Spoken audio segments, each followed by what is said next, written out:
Dr. Hyun-Woo Park stared at his computer screen in the small laboratory at Seoul Institute of Technology. The numbers dancing across the monitor made no sense. For 3 days, his radio telescope had been picking up something strange from deep space. It was not random noise. It was not a pulsar. It was something else entirely. "Ji-eun, come look at this," he called to his research partner. Dr. Ji-eun Lee rolled her chair over from her desk. She was the best quantum communications expert in Korea, maybe in all of Asia. If anyone could make sense of these signals, it would be her. "What am I looking at?" she asked, adjusting her glasses. "A signal from the Vega system. But look at the pattern." Hyun-Woo pointed at the screen. "It repeats every 4.7 hours. And these mathematical sequences. They're prime numbers but arranged in a way I've never seen." Ji-eun leaned closer. Her eyes grew wide. "This isn't natural. Someone is sending this." "That's what I thought too." Hyun-Woo felt his heart beating faster. "But there's more. Look at this section here." He clicked on another part of the data. New patterns appeared. These were more complex. They showed star maps, mathematical formulas, and something that looked like molecular structures. "My God," Ji-eun whispered. "This is a message. Someone is trying to talk to us." Far away in a massive ship floating near Jupiter, Commander Vextai reviewed his transmission report. The message had been sent according to standard Galactic Coalition protocols. It contained all the required elements, mathematical proofs to show intelligence, star charts to demonstrate knowledge, and most importantly, the submission requirements. The Coalition had discovered this small blue planet 3 months ago. Initial scans showed a primitive species that had barely learned to split the atom. They were perfect candidates for integration into the Coalition's lower worker castes. The species showed promise in certain areas but clearly needed proper guidance. Vextai had sent the standard first contact message. It explained the reality of galactic civilization. It showed the primitive species their place in the natural order. It gave them the chance to submit peacefully and be integrated as useful workers. Most species were grateful for this opportunity. He expected a response within a few solar cycles. Primitive species usually sent back simple mathematical confirmations, showing they understood their position. Then the real work could begin, teaching them basic technologies and preparing them for their roles in Coalition society. Back on Earth, Hyun-Woo and Ji-eun worked around the clock to decode the message. They brought in other scientists. Dr. Won-Sik Han, a mathematician from Yonsei University, helped decode the number sequences. Professor In-ho Baek, a linguist from Seoul National University, tried to find patterns in what might be language. "I think I understand part of this," Won-Sik said after 2 weeks of work. "These mathematical proofs, they're showing us new ways to calculate space-time relationships. This is advanced physics far beyond what we know."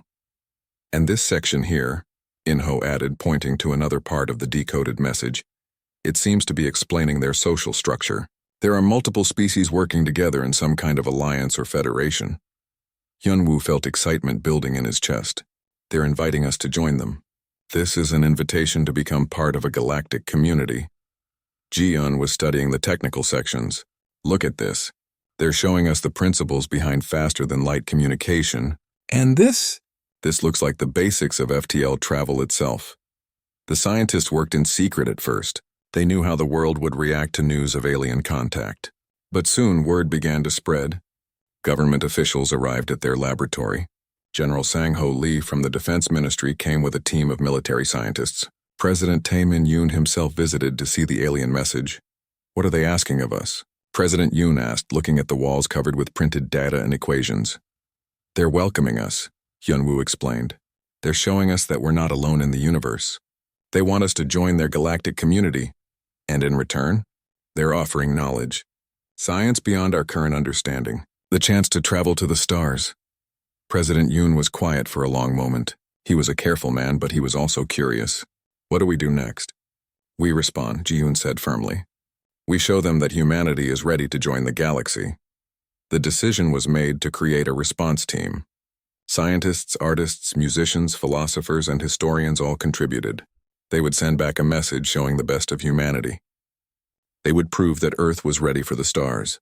Min-ho Kim, a young engineer who had been studying the alien physics, made an important discovery. "I think I understand how their faster-than-light communication works," he told the team. "If I'm right, we can build our own transmitter. We can send a message back that reaches not just them, but potentially every civilization in the galaxy. Is that wise? General Lee asked. Shouldn't we be more careful about who knows we exist? Hyunwoo shook his head. They've already reached out to us. They know we exist, and if there are other civilizations out there, don't they deserve to know about us too? Don't we deserve to know about them? The team began preparing Earth's response. They gathered human music, from traditional Korean folk songs to modern K-pop, from Beethoven to blues. They included human art, literature, and poetry. They shared human science and mathematics, showing their own discoveries and innovations. But most importantly, they shared human values. The message spoke of freedom, of the right of all intelligent beings to determine their own destiny. It spoke of cooperation, of sharing knowledge freely rather than hoarding it. It spoke of hope for a future where all species could work together as equals. President Yoon reviewed the final message before transmission. Are we sure about this? He asked. Once we send this, there's no going back. The world will change forever. The world is already changing, Hyunwoo replied. We just discovered we're not alone. The question is, do we hide in fear, or do we step forward with courage? The transmission began on a clear spring morning. The signal was stronger than anything Earth had ever broadcast. Using the alien principles that Minho had decoded, it reached not just the coalition ship near Jupiter, but spread across the galaxy like ripples in a pond. Commander Vexthai received the human response with confusion, then growing alarm. This was not what he had expected. Instead of submission, the humans were broadcasting their existence to the entire galaxy. Instead of accepting their assigned role, they were presenting themselves as equals. Worse, they were sharing advanced physics that the coalition restricted to higher caste species. The humans had decoded their quantum communication principles in just weeks. They had reverse-engineered the basics of FTL travel, and now they were broadcasting this knowledge freely to anyone who could receive it. Vexthai opened an emergency channel to Coalition Command. Sir, we have a problem. The primitive species on Earth, they didn't understand the message. They think they're being invited to join as equals, and they're sharing restricted technologies across the galaxy. The response from Coalition Command was swift and angry. Contain the situation, Commander. Use whatever force is necessary. This cannot be allowed to spread. But across the galaxy, other species were already receiving Earth's broadcast. On a dozen worlds, scientists and philosophers read humanity's message with wonder. For the first time in thousands of years, they heard someone speaking of freedom, of equality, of shared knowledge. The galaxy would never be the same. 3 months had passed since Earth sent its message to the stars. The world had changed in ways nobody could have imagined. The secret was out now. Every major government knew about the alien contact. The news had spread to the public, causing excitement, fear, and wonder in equal measure. Dr. Hyunwoo Park stood in what was now called the Galactic Communications Center, built in record time outside Seoul. The facility buzzed with activity day and night. Scientists from around the world had come to help decode the flood of responses that were arriving from across the galaxy. Hyunwoo, you need to see this, Jiun called from her workstation. Her voice was tight with excitement and concern. He walked over to find her staring at multiple data streams. What am I looking at? Responses. Dozens of them. And they're not all from the same source as the original message. Jiun pointed to different signals on her screen. This one is from the Centauri system. This one from somewhere near Orion, and this one, I think this one is from another galaxy entirely. What are they saying? That's the problem. Some are welcoming. Some are warnings. At his workstation nearby, Minho Kim was deep in calculations. The young engineer had become obsessed with understanding alien technology. Day and night, he worked on the physics principles hidden in the alien messages. His breakthrough 3 weeks ago had stunned everyone. It's possible, he had announced to the assembled team. Faster than light travel. Not just communication, but actual physical travel. The math works. Now he was building something based on that math. In a secure facility 20 kilometers away, construction crews worked around the clock on humanity's first FTL-capable vessel. They called it the Soul's Pride. President Taemin Yoon arrived at the communication center with his new advisor, So Young Choi. She had been selected as Earth's first ambassador to the stars. A former diplomat with experience in complex international negotiations, She now faced the challenge of her life, representing humanity to an entire galaxy. "What's the current situation?" President Yoon asked. "Complex," Hyun-woo replied. "We've received friendly contact from 17 different species. They seem genuinely interested in meeting us as equals, but we've also received 3 clear warnings. Someone out there is very unhappy about our broadcast. The original senders? We think so. The mathematical signature matches, but their tone has changed completely. The first message seemed welcoming, even if formal. These new ones, their demands." Ambassador So Young studied the translated messages displayed on the wall screens. "They're telling us to stop broadcasting. They want us to submit to something called proper evaluation and integration procedures." "What does that mean?" Ji-eun pulled up another file. "Based on the other responses we've received, we think it means they want to classify us as a lower-level species, a worker caste in their galactic hierarchy. And if we refuse, the last message was quite clear about that," Hyun-woo said grimly. "They're coming here." In the Coalition command ship now moving through Earth's solar system, Commander Vexthai reviewed his orders with growing unease. High Command had been clear. The human problem must be contained. Their broadcast had reached too many systems. 17 species had already begun questioning Coalition authority. 3 had stopped sending their required tribute payments. "Commander," his communications officer reported, "we're receiving another human broadcast. This one isn't different." Vexthai reviewed the new transmission. Instead of the general message sent 3 months ago, this was targeted specifically at oppressed species in Coalition space. It contained detailed technical specifications for FTL communication, energy generation, and space travel. Everything enslaved species would need to break free from Coalition control. "They're sharing everything," Vexthai whispered. "Every piece of restricted technology. They're giving it away for free." His science officer, a member of the subjugated Kree species, looked up from his console. "Sir, these designs, they're improvements on our own technology. These humans have enhanced our FTL principles in ways we never thought possible." On Earth, the team at the Communication Center was expanding rapidly. Dr. Won-sik Han led a group of mathematicians working on new physics principles shared by friendly alien species. Professor In-ho Bayek coordinated with linguists worldwide to develop translation protocols for dozens of alien languages. Jae-sung Lim, a former Korean telecommunications executive, now headed Earth's new Galactic Communications Division. His job was to manage the growing network of contacts across the galaxy. Every day brought new species making contact, sharing their own knowledge, and asking for help. "The Zenthari have achieved FTL flight," he reported to the daily briefing. "They used our modifications to their engines. They're already traveling to 3 other systems to share the technology." "What about the Korth?" Ambassador So Young asked. "They've declared independence from something called the Coalition. Apparently, they've been forced to mine rare elements for thousands of years. Our energy generation principles mean they don't need to anymore." General Sang-ho Lee, who had been quiet through most of the briefing, finally spoke. "And the Coalition's response to all this?" "They're coming," Hyun-woo said simply. "Our long-range sensors picked up their fleet 2 days ago. 50 ships approaching from the outer system." "How long do we have?" 6 weeks. The room fell silent. 6 weeks to prepare for humanity's first contact with a hostile alien force. "What about the Soul's Pride?" President Yoon asked. Min-ho looked up from his calculations.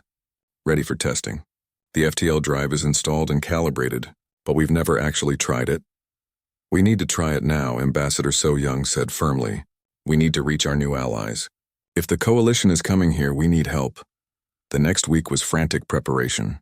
The Soul's Pride completed its first FTL jump to the Centauri system, where the Zephyri species welcomed them with celebration. Captain Woojin Seo, the ship's pilot, reported back that the journey took only 3 days instead of the years it should have taken with conventional travel. "The Zephyri want to help," he transmitted back to Earth. "They're preparing their own fleet to join us." Similar news came from other systems. The Korth were sending mining ships converted to carriers. The Zenthari were bringing their advanced shield technology. Even species that had been neutral in galactic politics were taking sides. But the most important news came from an unexpected source. A single Coalition ship had broken away from the main fleet and was approaching Earth alone. Its commander was requesting permission to speak directly with Earth's leaders.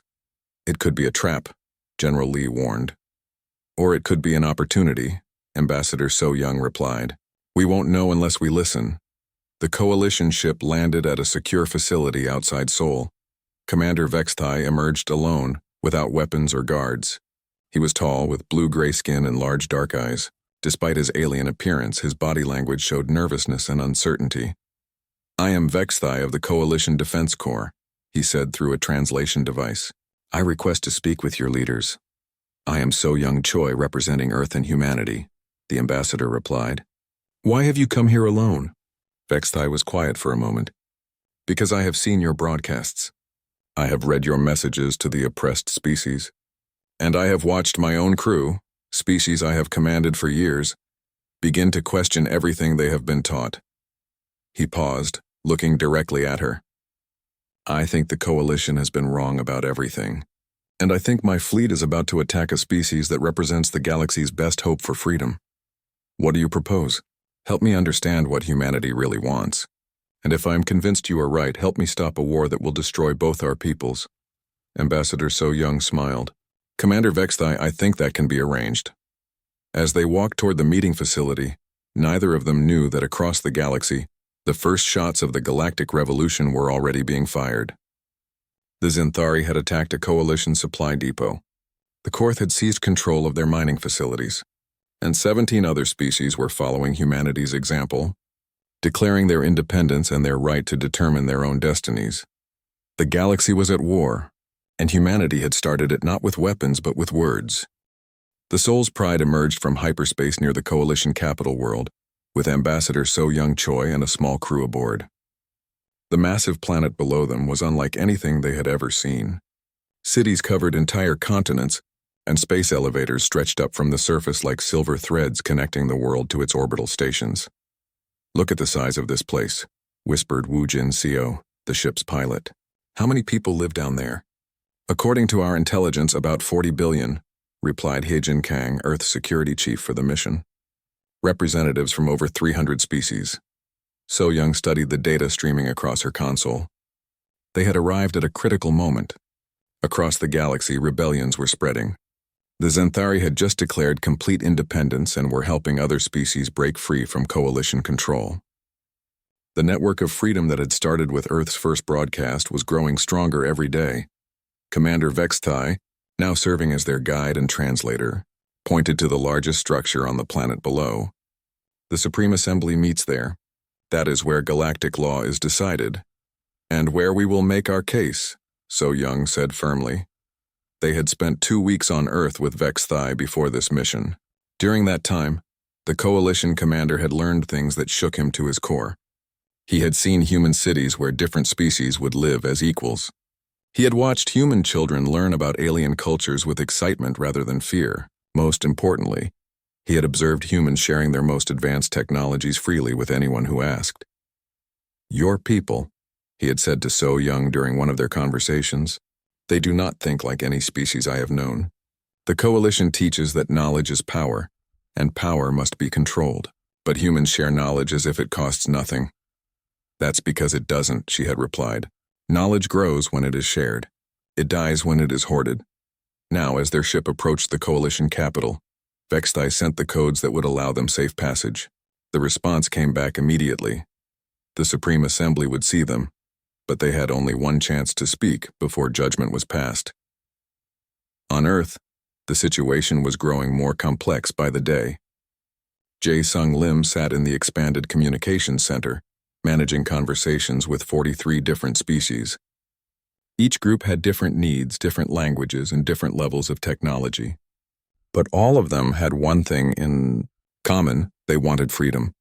The Dracor have successfully modified their ships using our designs, reported Dr. Wansekhan. They're now capable of independent space travel for the first time in 3,000 years. What about the Viz? Asked Dr. Hyunwoo Park, who was coordinating the massive knowledge-sharing project. They've broken the genetic locks that kept them from reproducing freely. Their population is already starting to grow again. Each success story was also a problem for the coalition. Every species that gained independence was one less source of tribute, workers, and resources. The galactic economy that had been built on oppression was starting to collapse. General Sang-Ho Lee entered the center with urgent news. The Coalition main fleet has stopped advancing toward Earth. They're regrouping near Jupiter. Why? Hyunwoo asked. Because half their ships have crews that are now questioning their mission. We're receiving defection requests every hour. It was true. Coalition ships were crewed by members of dozens of species, many of whom were now learning about the freedom offered by the Human Alliance. Some ships had experienced mutinies. Others had simply disappeared, probably joining the growing rebel fleet. At the Coalition capital, the Supreme Assembly was in chaos. High Counselor Morden, the ancient leader of the Coalition, called for order as representatives from 300 species argued loudly in dozens of languages.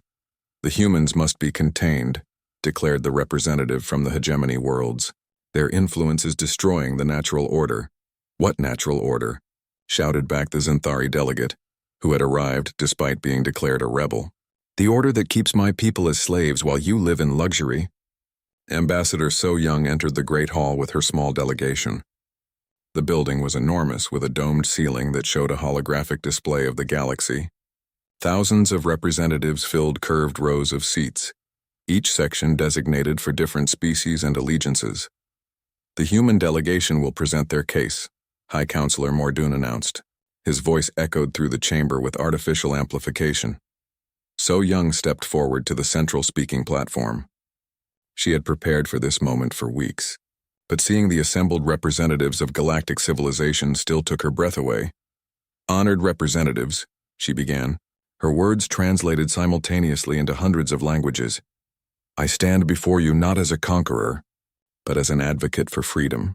The chamber erupted in noise. Some delegates cheered. Others shouted protests. Morden called for silence. The Coalition has maintained order for 50,000 years, Morden said coldly. Your people have existed for barely 10,000. What could you possibly teach us about governance? Nothing about governance, So Young replied calmly, but everything about choice. She activated a holographic display that showed Earth's response to first contact. When we received the Coalition's message, we could have responded with fear. We could have hidden. Instead, we chose to share what we had learned with anyone who wanted to learn. The display changed to show the results. Species across the galaxy developing new technologies, breaking free from restrictions and choosing their own paths. The Coalition message told us that there was a natural hierarchy, that some species are meant to rule while others serve. But we have seen no evidence of this in nature. We have seen only that intelligence takes many forms, and all intelligent beings deserve the right to choose their own destiny. A delegate from the worker species shouted, "Easy words from a species that has never known oppression." So Young nodded. True, but we have known war. We have known division. We have spent thousands of years fighting among ourselves, and we learned that cooperation is stronger than domination, that shared knowledge grows faster than hoarded secrets. Commander Vexthai stepped forward. The chamber fell silent at seeing a Coalition officer supporting the human position. I have spent my life enforcing Coalition law, he said, his voice carrying clearly through the chamber. I believed that hierarchy was natural, that some species needed guidance from others, but I have seen what humans accomplish through cooperation. I have seen the technologies they develop when knowledge is shared freely, and I have realized that the Coalition's greatest fear is not human aggression, but human generosity. The debate that followed lasted for hours. Representatives from oppressed species spoke of generations of suffering under Coalition rule. Others defended the stability that hierarchy provided. But slowly, a pattern emerged. Those who supported the Coalition were mostly from species that benefited from the current system, while those who supported humanity came from species that had been exploited. During a break in the proceedings, Mordoon approached So Young privately. You do not understand what you are doing, he said. The galaxy requires order. Without hierarchy, without control, there will be chaos. Perhaps, So Young replied, but chaos chosen freely is better than order imposed by force. The High Counselor's ancient eyes studied her carefully. Your species is very young. You have not seen what happens when civilizations collapse, when species war among themselves without guidance. We have seen what happens when species are denied the right to make their own mistakes and learn from them, she countered. We call it stagnation. Back on Earth, the Coalition fleet near Jupiter was facing a crisis. Almost half the ships now had crews in open rebellion against their orders. Coalition Command was demanding that the fleet admiral, Tormek of the Hegemony, either advance on Earth immediately or withdraw to loyal space. Admiral Tormek found himself in an impossible position. Advancing meant civil war within his own fleet. Withdrawing meant admitting that a primitive species had defeated the Coalition without firing a shot. His decision came when he received a personal message from his own son, serving on a Coalition mining station. The young Hegemony officer had read the human broadcasts about equality and freedom. His message was simple. Father, for the first time in my life, I am proud of what I do. I help people instead of oppressing them. Please do not make me choose between my duty to the Coalition and my duty to my conscience. At the Supreme Assembly, the final vote was called. Each species would decide, continue with the Coalition's hierarchical system, or join the new alliance based on equality and shared knowledge. The result was closer than anyone expected, but clear. 163 species voted to dissolve the Coalition and form a new government based on equality. 137 voted to maintain the old system. High Counselor Morden stood slowly as the results were announced. For 50,000 years, his species had led the galaxy. Now that age was ending. The Coalition is dissolved, he said formally. Long live whatever comes next. So Young felt a mixture of triumph and terror. Humanity had achieved something unprecedented, the peaceful transformation of galactic civilization. But now came the harder task of building something better to replace what they had torn down. As she prepared to return to Earth with news of their success, she received an urgent the Coalition fleet arrived at Earth's solar system, but not as anyone had expected. Admiral Tormek's ships came in peace, carrying thousands of refugees from species that had chosen freedom over security. However, not all Coalition forces had accepted the Supreme Assembly's decision. High Counselor Morden had kept his most loyal ships, those crewed entirely by the ruling species who had the most to lose from the new order. These ships, calling themselves the True Coalition, had declared the Assembly vote invalid and were approaching Earth with hostile intent. Captain Minjai Song stood on the bridge of Earth's hastily constructed flagship, the New Soul. Around him, a mixed fleet of human and alien vessels prepared for what might be the most important battle in galactic history. The ships looked strange together. Sleek human designs mixed with the organic curves of Zenthari vessels and the angular efficiency of Korth mining ships converted for war. Status report, Minjay called. 47 friendly ships ready for combat, reported his tactical officer, Lieutenant Eugene Park. The True Coalition force has 32 vessels, but they're all military-grade warships with experienced crews. And we're mostly civilians with mining ships and research vessels. Minjai said grimly. This should be interesting. On Earth, engineer Yisu Nam worked frantically in her laboratory. The planet's defenses were unlike anything the galaxy had ever seen. Instead of massive space stations with heavy weapons, Earth had built thousands of small intelligent drones.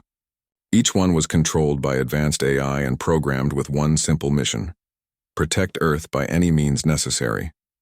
The swarm is ready, she reported to General Sang-Ho Lee, who was coordinating Earth's defense from a bunker beneath Seoul. 15,000 drones, each one capable of independent action. And the other surprises? Yisu smiled grimly. Let's just say that the True Coalition is about to learn why humans are good at war. The first engagement began near Mars. The True Coalition ships advanced in perfect formation, their weapons powered and shields raised. They expected a traditional space battle with clear lines and established rules of engagement. Instead, they encountered chaos. Human drones swarmed around their ships like angry insects. The drones were too small to target effectively, but each one carried enough explosives to damage critical systems. When Coalition ships tried to destroy the drones, they found that hitting one often triggered the others nearby to explode simultaneously. This is not proper warfare, complained Commander Nexron of the True Coalition as his ship's sensors were destroyed by a coordinated drone attack. Where are their battle lines? Where is their command structure? Humans do not fight like civilized species, his tactical officer replied, struggling to track the swirling mass of small targets around their fleet. They fight like animals. They were not entirely wrong. Admiral Sang-Ho Lee had studied every military conflict in human history for inspiration. The tactics he had developed combined the guerrilla warfare of Earth's past with the three-dimensional possibilities of space combat. Hit and run, he instructed his captains over the communication network. Never stay in one place long enough for them to target you effectively. Use their size against them. Captain Min Jae took his ship, the New Seoul, in a high-speed dive toward a coalition battleship. Just before the enemy could fire their main weapons, he triggered the ship's new emergency FTL system, a modification that allowed short jumps within a solar system. The New Seoul disappeared from in front of the battleship and reappeared behind it, firing at the engines before jumping away again.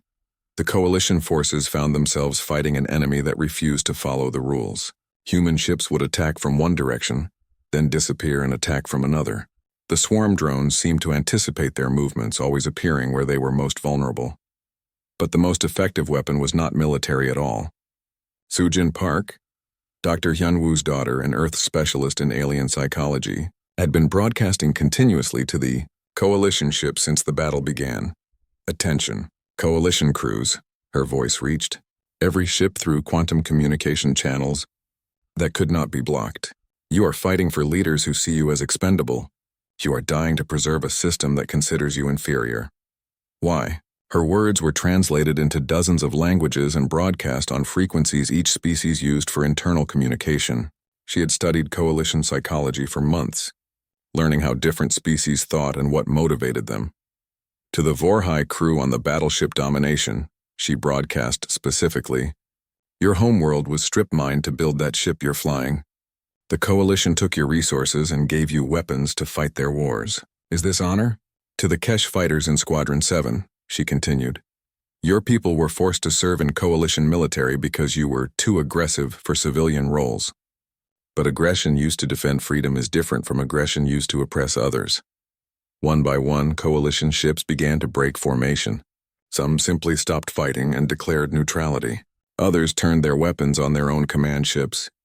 The true coalition fleet, which had seemed so powerful, was falling apart from within. Commander Nexron watched his fleet disintegrate around him. Half his ships had either fled or joined the human alliance. His own crew was openly questioning orders. "Sir," his communications officer reported, "we're receiving surrender requests from 6 more ships, and the Kesh squadron is demanding to speak with human representatives about joining their alliance." "This is impossible," Nexron muttered. "We are the superior force. We have better weapons, better training, better ships. How are we losing to primitives?" His science officer, a young member of the Altair species, looked up from his console. "Perhaps, Commander, we are not losing to their weapons. We are losing to their ideas." The battle's turning point came when the true coalition flagship, the Eternal Order, attempted to break through Earth's defenses directly. High Counselor Morden himself was aboard, determined to prove that the old ways were stronger than human idealism. The massive ship, larger than anything Earth had ever built, swept aside the drone swarms and headed straight for the planet.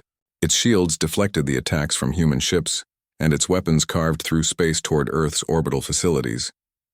But engineer Yisu Nam had prepared for this possibility. As the Eternal Order approached Earth, it passed through what looked like empty space. Hidden there, invisible to coalition sensors, were gravity generators based on principles shared by the Zenthari species and improved by human engineering. "Now," Yisu whispered, and activated the gravity trap.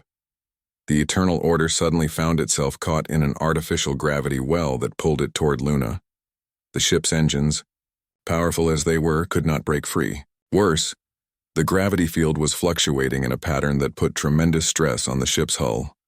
"Impossible," High Counselor Morden stated, watching his flagship shake itself apart. "Primitives cannot command gravity itself."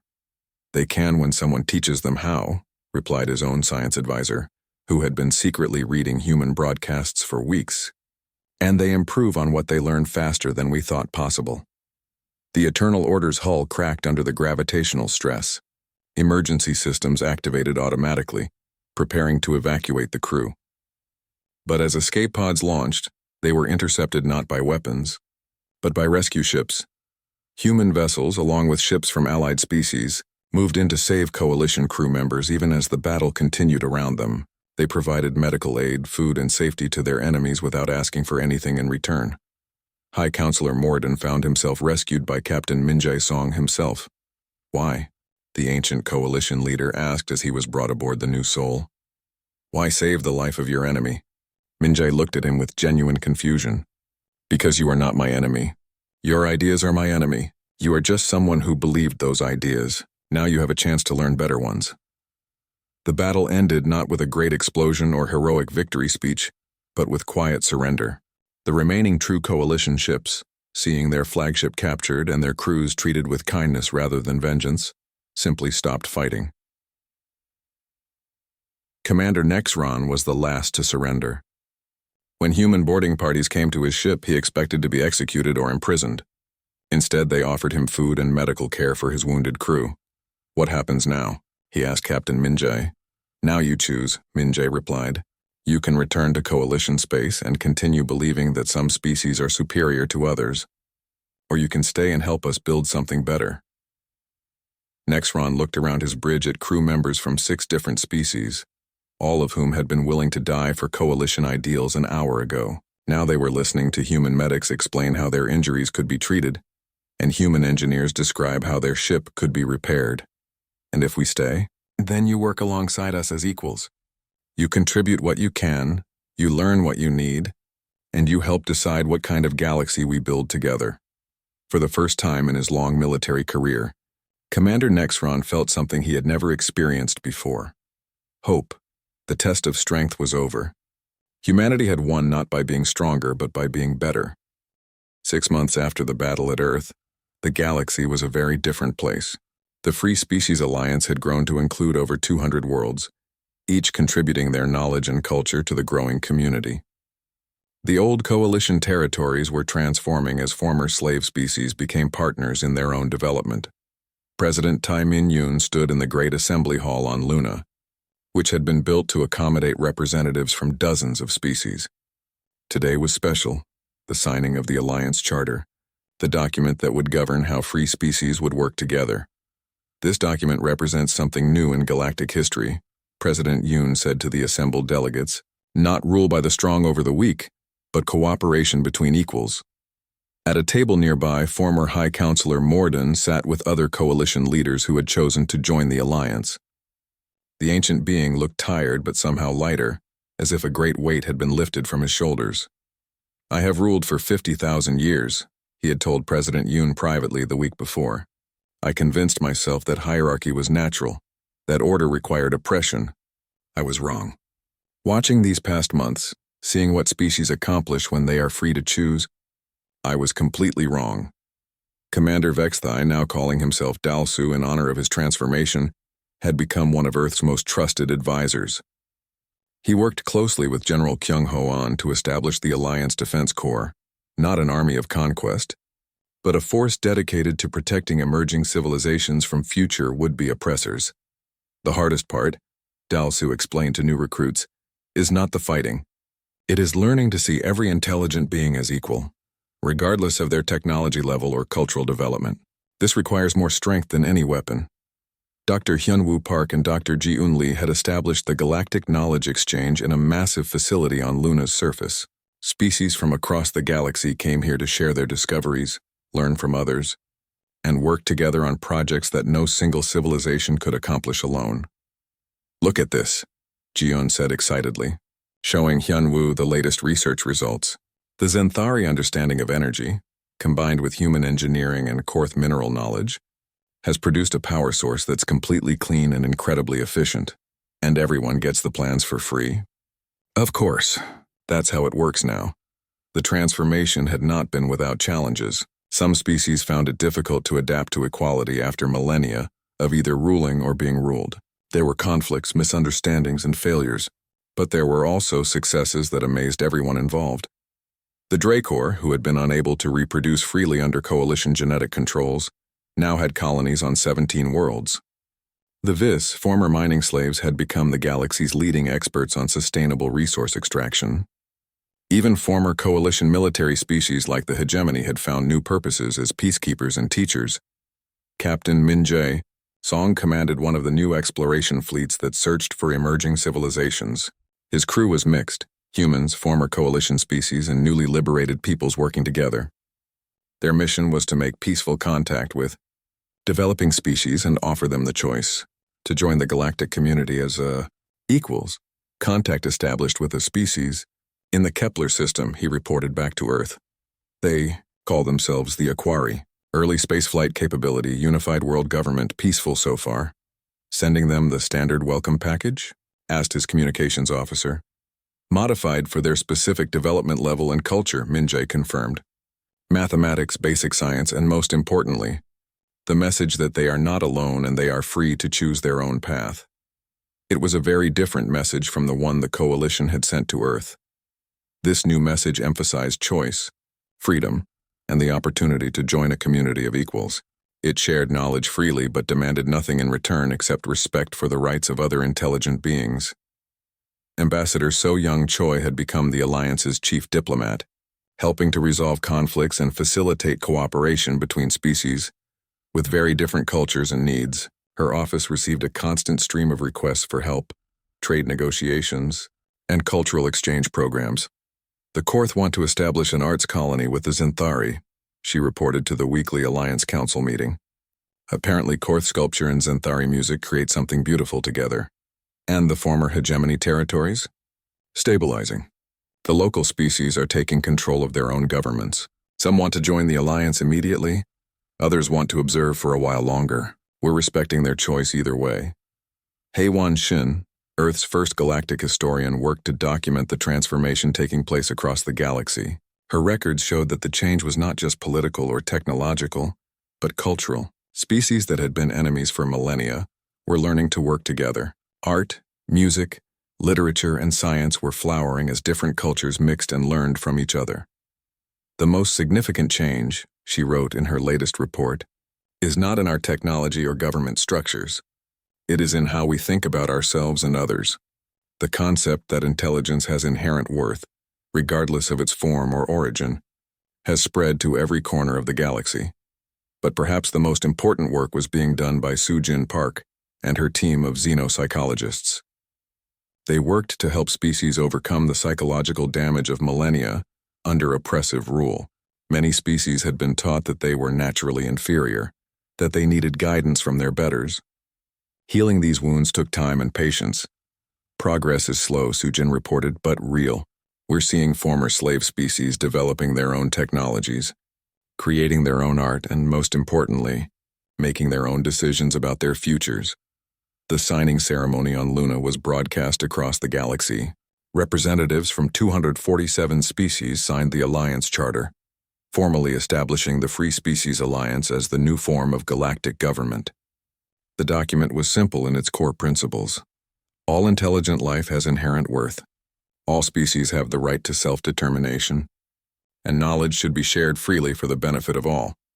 President Yoon gave the closing speech to the assembled delegates in the galaxy beyond. 6 months ago, humanity received a message from the stars. We misunderstood that message, but in doing so, we discovered something important. The most powerful message is not what you say, but what you do. Today we send a new message to the galaxy and beyond, not through words, but through our actions.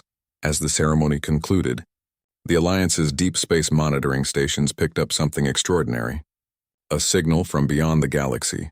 Another civilization making first contact. Dr. Yun Wu and Dr. Ji-un were called in to analyze the transmission. It was clearly from an intelligent source, but the mathematics and science were unlike anything they had seen before. It's beautiful, Ji-un whispered, studying the complex patterns. Completely different from anything in our galaxy, but definitely intelligent. What do we do? Asked Jae-sung Lim, who still coordinated galactic communications. The answer came from an unexpected source. Former High Counselor Morden, now serving as an advisor to the Alliance, spoke up. We do what humanity taught us to do, he said quietly. We respond with friendship, offer knowledge freely, and invite them to join our community as equals. But most importantly, we let them choose. The response was crafted not by any single species, but by the collective wisdom of the Free Alliance. Mathematicians from the Zenthari worked with human linguists and former coalition scientists. Artists from dozens of worlds contributed cultural elements. The message that finally went out represented the best of galactic civilization. It was simple. We hear you. You are not alone. Your destiny is your own to choose. As the message traveled toward the distant galaxy, Hyunwoo stood with his daughter Sujin on Luna's observation deck, looking out at the stars. Do you think they'll understand our message any better than we understood the coalition's? Sujin asked. Hyunwoo smiled. I hope they misunderstand it just as badly as we did, because our misunderstanding led to something better than anyone had imagined. And if they respond with hostility, then we'll show them the same thing we showed the coalition. That cooperation is stronger than domination, that shared knowledge grows faster than hoarded secrets, and that every intelligent being deserves the chance to choose their own path. The galaxy was still changing, still growing, still learning. There would be new challenges, new conflicts, and new opportunities. But for the first time in 50,000 years, those challenges would be faced not by subjects obeying their rulers, but by free beings working together as equals. Humanity had not gotten the original message, but the message they had sent in return, through their actions, their choices, and their unwavering belief in the worth of all intelligent life, had changed the galaxy forever. And now that message was traveling to the stars beyond, carrying with it the hope that freedom, once kindled, would continue to spread throughout the universe.